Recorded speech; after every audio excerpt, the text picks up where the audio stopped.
G'day, I'm Paul. Now, BMW, I know they've been doing some interesting things with design lately, and I want you to park the design of this to one side until the end of the review. This is the all-new BMW iX, and look, to be honest, I'm actually really excited to drive it because on paper, this looks fantastic in terms of its specs. This is, of course, a full electric vehicle. It sits on its own electric platform, so it's not just an internal combustion BMW that they've popped an electric drivetrain into. So I'll run you through all those details shortly. Priced at just under $170,000 here for this one. This is the xDrive 50 spec, but if that's too expensive, the entire range kicks off at under $140,000. Now this competes with things like the Mercedes-Benz EQC, the Jaguar I-Pace, the Audi e-tron. There's a few other competitors now popping up in this segment too. Today we're going to do a detailed review of this car, so if you do want to skip ahead to other parts of the review, you can use those time codes on the screen, or if you're on YouTube, scroll down and use the chapters below. And if you haven't done so already, subscribe to our channel, press the bell icon, because that's going to tell you every single time we drive one of these things. Now let's talk design. So design is entirely subjective. So I'm not going to tell you whether this looks good or it looks bad. That's entirely up to you. But I will tell you that it comes with the choice of 8 different colors, and they're all free of charge except 2 metallic colors that are around $2,600. Now, let's talk about the design for a second. So you have seen in other BMW products, they've gone to town with the grille. So they've supersized the grille, and I'll run you through some interesting things on this grille in just a second. But because it is an EV, they only really require cooling down the bottom here. And this is where they fit these louvers that allow it to open and close. When it is open, you're obviously cooling things down. When it is closed, you're improving aerodynamics because you're not increasing drag. Now, this. I'm going to read from the press release because I thought the way they described this was really fascinating. So, it has a number of purposes, and I'll read verbatim here. It says, in order to guarantee the greatest possible precision when using the radar sensor mounted behind the kidney grille, which is that thing there, a nanoscale vacuum-based coating process is employed in its manufacture. Here, a two-color finish and visible 3D effect are produced by vaporization using laser technology and by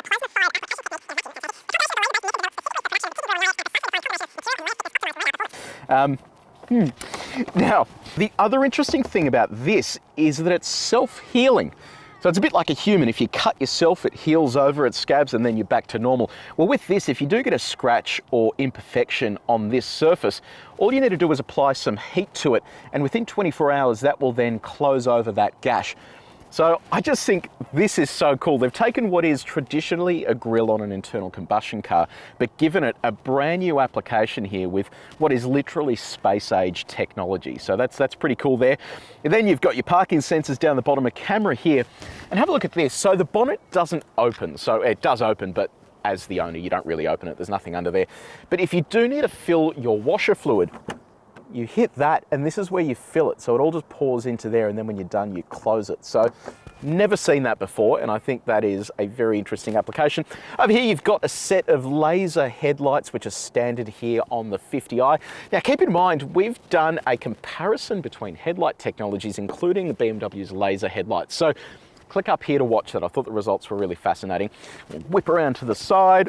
Down here, you've got a set of 22-inch alloy wheels. I mean, when is it going to stop? What was the last car we did with 22s? Were they 23s? I think it was the Maybach, the GLS. So these are enormous wheels, but they have a special design here that helps them stay flat, and that means that you're getting better aerodynamics and I guess less wind resistance while you're driving the car as well. And then it sits on a fairly low profile tyre, so we're talking about a 40 profile there. That's going to mean that this needs some proper damping and I guess good body control to make sure that it doesn't feel rough inside the car. So I'll be keen to see how that works out and exactly how it feels behind the wheel. Now, in terms of the dimensions of the car, this sits on a 3-metre wheelbase. So it is a pretty long wheelbase there. And on dimensions, it's slightly longer than an X5. So that should give you a bit of an idea of how big this is. It is quite a large vehicle. Now, up the top here, you have an indicator built into that wing mirror. You've also got a camera built into there as well. Now, this is used for the 360 camera. It's an ultra wide angle camera, and then there's nothing beneath there. Now, the door handles are interesting. So we were joking because where we're filming this at the proving ground here, it's like Huntsman Central, and Huntsman is like this enormous Australian spider that scares the living shit out of everyone that ever sees one. So this guy looks quite imposing, but then have a look at his mate down here, who I think is dead, but I don't want to get too close. So in other good news, the spider that I thought was dead has now vanished. So, yeah. And there's another one over here. It's just on the door. And this is probably the last type of door handle you want in Australia, because huntsmen like to tuck in under there. So there is a good chance that when you go to open your door handle here in Australia, you'll get a little bit of furry response under there. So keep that in mind. You lock it by swiping over this section here, and just beneath that handle, it has a little release, and then that opens the door for you. And this comes standard with soft closed doors. Come around the back. Now, the back to me is my favorite part. So I did mention before, styling is subjective, but to me, I think the back looks fantastic. So obviously no exhaust pipes. They do have that bottom diffuser down there, plus some reflectors down the bottom. But have a look at these sleek LED tail lights. It's got that frosted finish to it, and I think that looks really cool. And then an indicator section up the top there. You've got xDrive 50 there, indicating which variant this is. This is interesting as well. So similar to the front where you fill up that washer fluid by popping it open, this actually pops open to clean the camera. So I think it is just another cool, innovative feature there that you really don't notice until it is actually working in action there. And then you have an IX badge here along with on that side as well. So let me know what you think about the design in the comments section below. Is it too much? Or do you think this is a good looking vehicle? I'm really keen for your feedback. Oh, and just on the flies, in our last couple of videos, the i20 and the Kona, where they were literally mauling me like they are today, you all suggested that I use like a, fly screen type thing. Trust me, it is layered on. They are just ignoring it. So I will be doing a whole lot of swatting in this video. So we are inside the BMW iX. Let's start off with the key. So new looking key here for BMW. So you've got the lock button here, which is the BMW logo. Then on the sides of it, you have unlock, boot, and then a configurable diamond button there. And then look at these metallic finishes as well. So very cool looking key. Very light as well, which I think is pretty nice. The great thing about this car as well, so yes, it's a proximity sensing key. You've got your start stop button just there. You can actually configure your phone to be a digital key, and that's now native to the Apple operating system. The other cool news is as well, if your phone runs out of battery, Apple has a tiny bit of reserve that still allows it to act as a key, which I think is a really clever innovation. Now, what about the design? So I mentioned earlier when we were talking about the outside, just hold your judgment until we get inside the car and take it for a drive, because to be honest, I didn't love the look of this car in pictures. It does look a little bit better in person, but ultimately when I opened the door and sat in here, I thought, holy crap, this looks absolutely incredible. When I think of EVs and I think of the future, this is what I think. You know, when BMW released the i3, it was kind of a big step forward in terms of design and the way that it really sort of presented itself. This, I feel, is the same, but in the modern EV form. So where do I start? So have a look at this giant screen up the top here. So you've got a big infotainment system and then a screen here ahead of the driver. That's all floating with this metallic back on it as well, with a bit of clear space there between the screen and the dashboard. Got these gold highlights, and I just love this. So this is open pore wood that they've attached to here, sustainable as well, whatever that means. But you can also get different materials here if you want to. Glass on the iDrive controller here. It really is just beautifully presented, and I think this feels like it's worth a whole lot more than its price tag suggests. So love the way that this looks, and I love the way that it's designed. Not sure if I love things like this. It looks a tiny bit cheesy having those glass elements here for your seat controls. And on the seats as well, they are literally like giant armchairs. These are enormous. You've got these sections in the center here, fully perforated as well with this diamond stitching on them. I'm a little bit concerned though how this will go with kids, because this interior looks way too nice to have kids in it. So probably just something to keep in mind. Now, what about your touch points? So really soft there and very soft over here on the door. How soft are they? Well, we've got our gyrometer. We've tested the main surfaces in this cabin. If you want to see how this car compares to other cars that we've tested before, have a look at the link in the description. Now, build quality, what's that like? So let's have a little play around with this. That is all incredibly solid. It feels really solid to me. And door sound. The door sound's really tinny and hollow as well, which is a little bit disappointing, I reckon. Now let's talk infotainment. There's a fair bit to get through here, so just bear with me, and if you're not interested in any of this stuff, you can just skip ahead as usual. The main infotainment screen is almost 15 inches in size, so it is absolutely enormous. It can be driven down here by the glass iDrive controller. Alternatively, it's a touch screen, so you can drive it like this, or alternatively, again, it has gesture control, so if you do want to turn up the volume, you can do stuff like that. Gesture control, I think, ultimately is still a gimmick. I don't find it all that useful, but it is here just in case you need to use it. So on this main home screen, you can move these cards around, so they are designed to be configurable. So just by pushing and holding, you can then shift those into different positions if you need to. And then you can also add additional widgets to that home screen as well. So it just means that you have all bases covered in terms of exactly what you want to use. And then you have clever functions like your weather and then all your trip computer information. There is a personal assistant attached to the car. So I'll do this once because every time I say this phrase, it's going to pick up and annoy us. So, hello BMW. Louder. Sure, I will turn the volume up.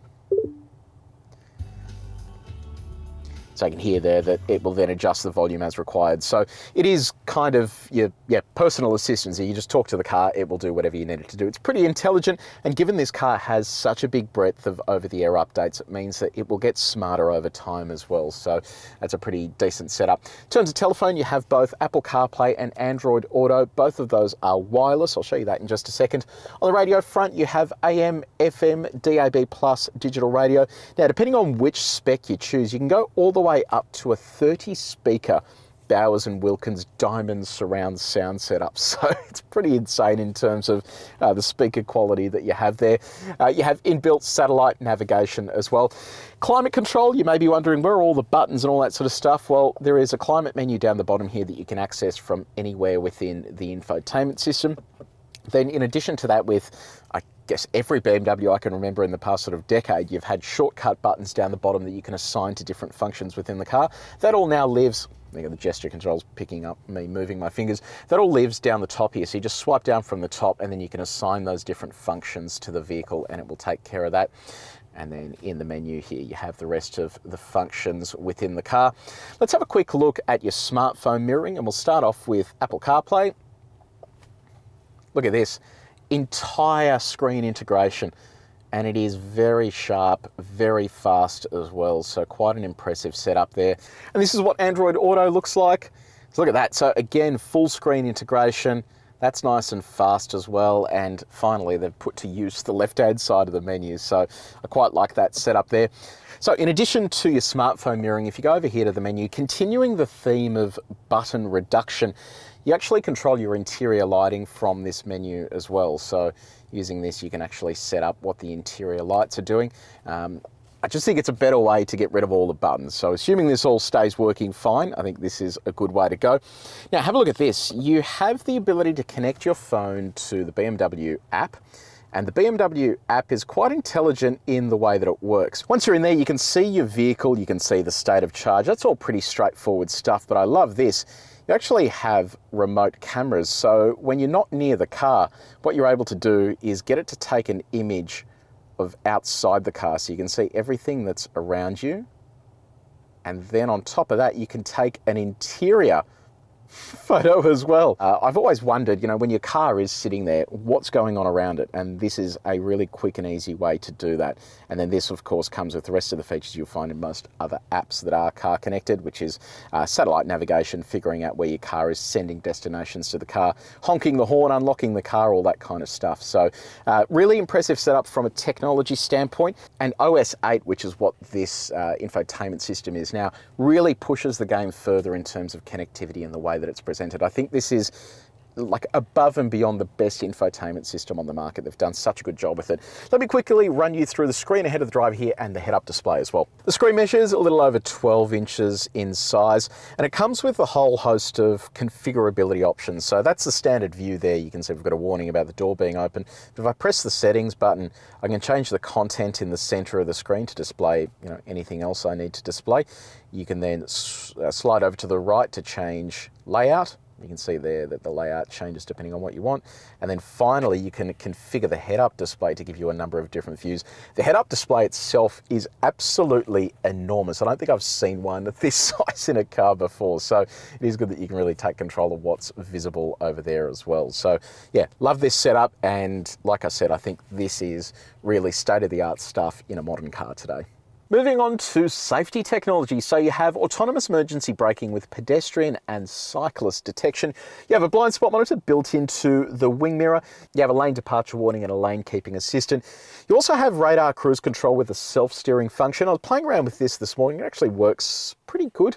It sort of kept the car sort of centered in the lane and did corners and stuff like that. But once you get onto roadwork sections, it kind of is all over the place like a lot of these systems. In addition to that, you have both front and rear parking sensors. You also have a 360 camera. I'll show you what that looks like. The quality of this is fantastic. It's really high resolution there. But in addition to all of that, you can set auto views, so it will basically determine which camera angle to show you on the screen, or you can manually select the views as you go.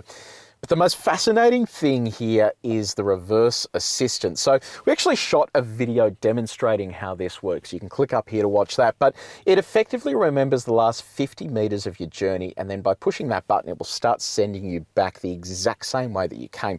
Now this is handy if you go down a narrow one-way street or something and you need to get back and you're not all that confident with reversing. This will do it exactly how you need it to do it. You can then go to the panorama view. So by selecting that, it gives you that wide angle view of the rear. You then have a 3D view, which you manually control with gesture control by using the pinch function there. You also have a car wash view. The car wash view is there so you don't ding your wheels as you're trying to get inside the car wash. And I showed you this earlier, but it's the camera cleaning function. You can blitz the front and rear cameras if they are getting a little bit dirty there. So yeah, pretty cool setup. And I think this is probably the most advanced parking feature system we've seen in a new car today. Oh, there's actually one other thing I forgot to mention. This has a safety exit assistant. So on the door here, each door has these LED panels that run all the way along the door. They act as ambient lighting at night time when it's dark, and you can set it all up inside the car. But more importantly, if you are getting out of the car and there's another vehicle, cyclist or pedestrian coming, you go to push the button here to open the door. It will all start flashing and prevent you from opening the door if there is another vehicle coming. So love that feature, and it means you will prevent unnecessary accidents like opening doors into cyclists or cars or other things that are flying past you in traffic. Oh, by the way, if you do want more information on the BMW iX, we actually have a BMW iX showroom on our website, and that has more information on the car's specs, prices, features, and all of our detailed reviews as well. So click up here to check that out. Let's talk about practicality, and we'll start off with your connectivity options. So down here, you've got two USB-C ports and a 12-volt outlet. You also have a wireless phone charger. And then in terms of storing your phone, it can live down there on the wireless phone charger, or, well, kind of in your cup holders a little bit. I think that middle section actually comes out. So yes, you can pop it in your cup holders if you need to. Now, tiny coffee. I've got a bit of an issue with this because, look, it fits down here okay. Yeah, and obviously the lid catches on the side, so you might spill it when you go to grab it.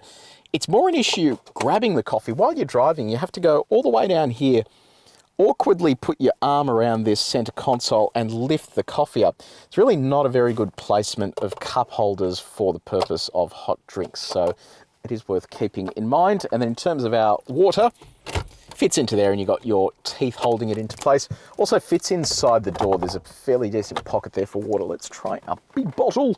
I don't think it fits in the middle there, but in the door, there you go, fits in without any dramas at all. So that's pretty good. Other storage. So you've got this tiny little slot up the front here for your key. I think your phone can actually, there you go, your phone can live in there as well. That's pretty cool. You have a center console here with a coin tray at the top, and then a deeper storage section in the center. And then finally, you have a glove box here that is actually quite small. I thought that would be a little bit bigger, given you have a whole lot more space here to work with as an EV. And now talking about comfort. So up the front here, you have dual zone automatic climate control. You have another 2 zones of climate control for the second row. You'll also find here your heated seats. The seat controls are on the door. So instead of being on the side of the seat, because the seats literally bulge all the way around, they're now fitted on the door just like a Mercedes-Benz. So you can go forwards, backwards, you could put the bottom up, and then you could put the back forward backwards. Over here, you've got memory for the driver and also the passenger. And each of those also has this button down the front, which accesses the massage function. So once you've got that operating, it'll give you a nice back massage while you're wafting along in silence. Then in terms of seat comfort, the seats are supremely comfortable. I mean, just have a look at it. It literally looks like a lounge chair. Hugs you in beautifully, and they're just very soft as well. So excellent for long distance driving. Let's talk about the steering wheel. So it offers both tilt and reach adjustment. It's electric in the way that it does that, but why is it like this? I just don't understand why it can't just be a normal steering wheel. Tesla with the latest Model S and Model X have this sort of silly sort of F1 style steering wheel, and this is kind of the same. It just doesn't provide you progression as you're moving around that wheel motion. So I just wish they would keep that stuff normal. And finally, on our reach test, all of this stuff is easy to reach. There's that gesture control while you're driving. So second row of the iX. Look, in terms of room, stacks of room here. Look at that, heaps of knee room. Toe room is pretty good and headroom is excellent. Now, that brings me to this right here. So this is the biggest panoramic glass roof in any BMW product ever. It is 1 meter wide and it covers the span from front to back, but it has an incredibly cool function. This is filled with liquid crystals, and then at the push of a button, it goes from being see-through like that to being not see-through. And it does that by applying a voltage to those liquid crystals, and they scatter immediately to give you that, that sort of vision where you can't see out the top. So love that technology, and I love that it's standard here in the xDrive 50, and I think that will provide hours of amusement as at the push of a button. In terms of other creature comforts in the back here, you have 4 USB-C ports. They're attached to the back of each of these seats, and also a slot here to hold your devices. Down here you have the climate controls for the 3rd and 4th zone, air vents here, map pockets there, and also air vents inside the doors. It is worth pointing out as well that BMW gives the option of going leather, a non-leather product, or a cloth product for the seat. So you can choose whatever you like there in terms of your seating material. And I love the fact that these corners are padded as well. So you can literally just go to sleep on the side here. It's a really sort of nice and comfortable place to be seated, just like the front. You've got a center armrest here with 2 cup holders. See how that holds our bottle. No dramas there. And then this fits inside the door as well. ISOFIX, so you've got 2 ISOFIX points on the outboard seats, but I love the way this feature works. You pull this up and then it exposes your ISOFIX points. So in a lot of cars, you have to remove plastic covers there and they get lost and you never see them again. So really good innovation there, and just a clever way of concealing the ISOFIX points when you're not using them. So yeah, really impressed with this back seat area, and I think they've done an excellent job giving you that super luxurious feel. I just wonder what it will be like with kids and this seat material here. That is a lot of perforations. Oh, I forgot, window. Let's see how far that goes down. So it's an auto down. What the hell? What's the point in having a window? It only goes down halfway. I don't know if that's a setting in the car or if it actually only goes down halfway. If it does only go down halfway, that is pretty disappointing. Now, let's talk cargo space. One of the big advantages with EVs is that you can actually load more in because you don't have a fuel tank, you don't have all the other stuff that traditionally gets in the way of your cargo space. So just in its standard form, you've got 500 litres of cargo space available here. And then under the cargo floor, you have plenty of subfloor storage for things like cables and odds and ends. And then you can also lift this up a little bit further to give you even more storage that is away from prying eyes under there.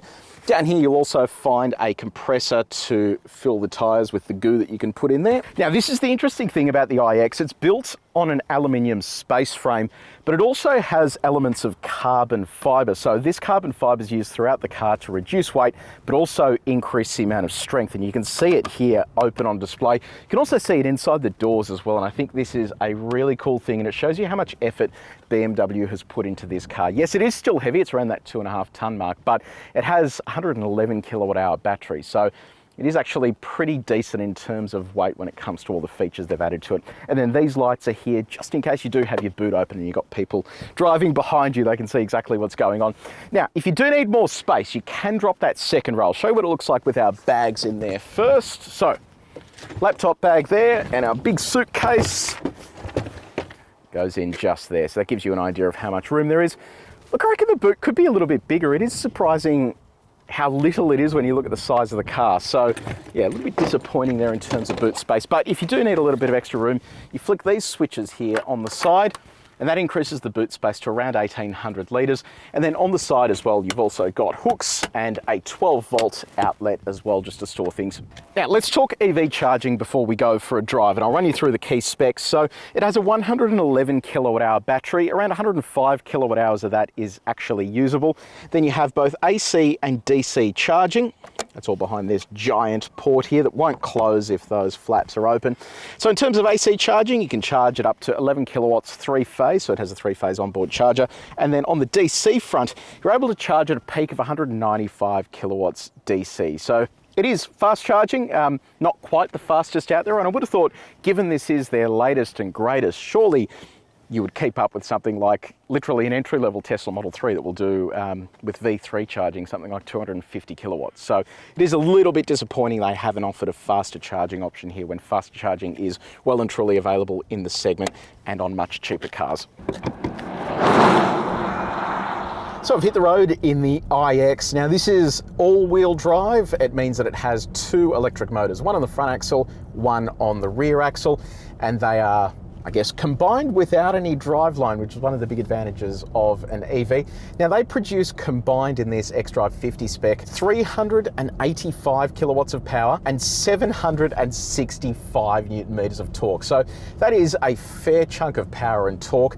But it kind of needs to be, because this weighs over 2.5 tons in this trim, and it is partly due to that big battery, 111 kilowatt hours. It is one of the biggest batteries you can buy in an EV today, so it is a bit commensurate with the price as well, given how expensive this is. I'll also call out as well the power split between the front and rear motors. So 200 kilowatts at the front, 250 at the rear. That's how they get to that combined figure. What's the driving experience like? So I have mentioned this in previous EV videos, but yes, if I do that, it pins me back in the seat, just like every EV on the market. So tick, it does that sort of sick-inducing stuff, which is great.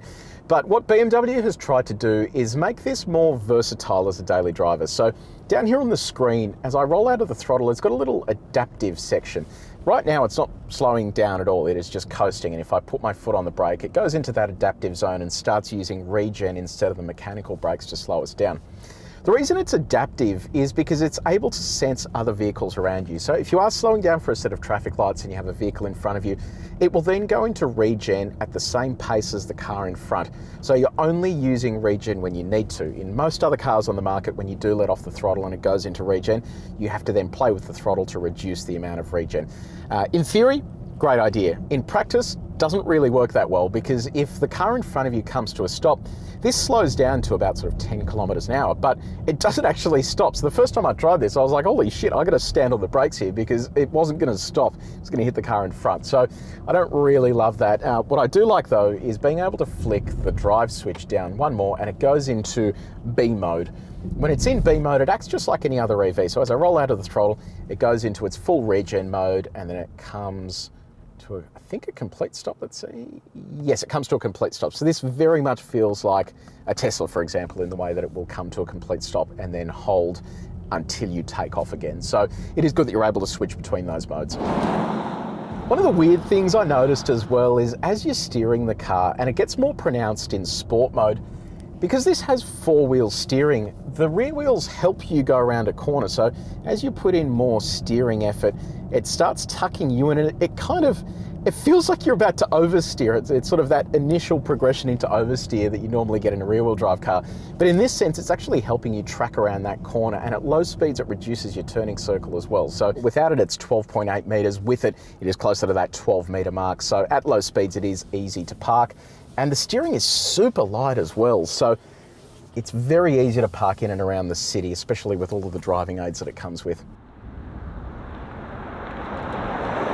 The other thing I've noticed too is how quiet this is.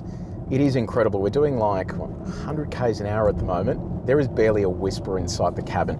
It is one of the quietest EVs I've ever driven, and that is absolutely saying something. So really impressed with the levels of noise, vibration and harshness isolation inside the cabin here. Okay, let's dial up the pace to highway speeds here in Australia. up to 130 k's an hour. We've got our sine waves here. Yeah, that's really impressive. So lesser EVs, especially lesser vehicles without adaptive damping and air suspension like you do have in this case, they kind of get really floaty and unsettled over that stuff, whereas this, despite its weight at 2.5 tons, still feels really nice and settled as you plow over those sine waves that are designed to really upset a car as quickly and easily as they can. Now, what about your drive modes? So you select those by clicking My Modes. You have Personal, Sport, and Efficient. So what I'll do now is go to Sport. As soon as I hit that, we'll go Activate. I can already feel the ride is getting firmer. We've got our corner coming up here. Let's see how this feels. It is big. Yeah, you really cannot hide its weight. Oh, even to the point where it's, I don't know, it's actually moving really quickly, but it's so hard to describe. So it's moving fast, but it has a lot of body roll. So it's kind of like driving a very fast bus. Like, it's just really fast, and then through the corners it sort of gets into some body roll. But for the most part, it's actually pretty good. You can feel the effect of that 4-axis steering. It's sort of tucking the rear end as you approach these corners. You feel it more at low speeds, but even here at high speeds, it's giving me a fair bit of communication through the wheel. I am bumping the outer edges of these steering wheel controls though as the speed picks up, which is a little bit annoying. Let's plow on the throttle here. Yeah, look, even at higher speeds, once you get stuck into the throttle, it really begins putting on pace. It is quick for such a heavy car. Yeah, look, I'm surprised by that. It's got me in two minds here. It's sort of, it is quite floaty and has a fair degree of body roll, but it's very much controllable. It doesn't feel like your typical BMW. It does feel a little floatier, but pretty impressed with the way that it handles given its size and how much space you have inside the cabin. Let's talk EV economy, 23 kilowatt hours per 100 kilometers. And how are we doing? Let's have a little sticky beak here. We are currently sitting on 25.5. So keep in mind, I have been giving this a fairly hard time here at the Proving Ground, but 25.5 is pretty impressive for a vehicle this size. I'll quickly note the driving range as well. Because the battery is so big, it has a claimed driving range of 630 kilometers. I've mentioned this previously. With EVs, I always deduct about 100 Ks because I guess the computerized driving range is never really quite on par with what you get in real life. And even as real life, that's pretty impressive for an EV, and that's going to suffice for pretty much all the driving that you're going to be doing. BMW claims a 0 to 100 time of 4.6 seconds. This is how it went up against our stopwatch.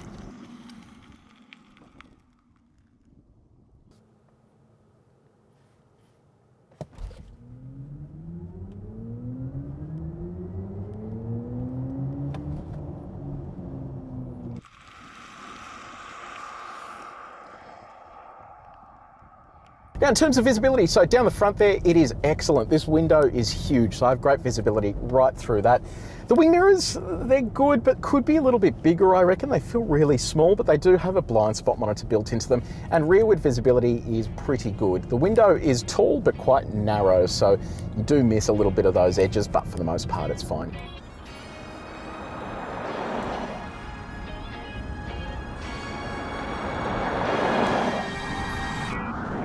So the BMW iX, I told you not to judge it by its design. I think that if you put the design to one side, this car, I don't know, it seems to really set a benchmark in the segment for technology. It is right up there in terms of the standard inclusions. It is lightning quick, which you expect from an EV, but more importantly, it has loads of room inside, and I don't know, it just feels futuristic without sort of overdoing it in that sense. So really impressed with what BMW's done. In terms of the negatives though, it really doesn't handle, and look, a BMW is a BMW, right? It's the ultimate driver's machine. This doesn't really feel like the ultimate driver's machine. It's quick in a straight line, but yeah, so what, any EV can do that. Through corners though, it really does feel quite sort of big and cumbersome. So I don't know what it's gonna like when they roll out the M60, which is gonna be like, you know, the performance version of this. Hopefully they'll sort out the body roll and all that sort of stuff by that point. But if you put that stuff to one side and you need a cruiser that has decent amount of range and has an interior that you really just don't see in any other car on the market today, I think this is a really impressive proposition. Now, let me know what you think in the comments section below. Have you bought one of these, or are you going to buy one of these? And if so, what else are you looking at the moment, and which spec are you going to go for? Let me know down there. If you did enjoy this video, please make sure you share it with your mates. And if you haven't done so already, subscribe to our channel and press the bell icon. Every like and subscription will buy me another can of AeroGuard. So until next time, take it easy.